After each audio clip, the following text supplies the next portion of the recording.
1 cup মুগের ডাল হালকা করে ভেজে নিয়ে ভালো করে ধুয়ে 3 ভাগ সেদ্ধ করে নিচ্ছি।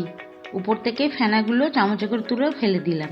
দিয়ে দিচ্ছি 1 ছোট চামচ হলুদ গুঁড়ো, স্বাদ মতো নুন। 2-3 মিনিট ফুটিয়ে নিয়ে পাশের বার্নারে রেখে একটা কড়াই চাপিয়ে তাতে 3 পলা সর্ষের তেল দিয়ে একটা রুই মাছের মুড়ো ভালো করে নুন হলুদ মাখিয়ে লাল লাল করে ভেজে তুলে নিচ্ছি। আর 1 পলা তেল দিয়ে দিচ্ছি ফোড়ন, 2টো তেজপাতা, 2টো শুকনো লঙ্কা, একটু গোটা জিরে।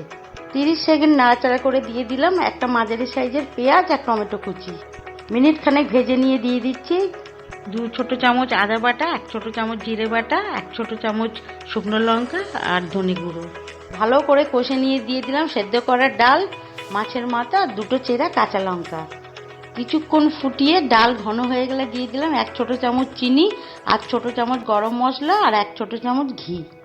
একটু ফুটিয়ে নিলেই হয়ে গেল মাছের মাথা দিয়ে মুগের ডাল।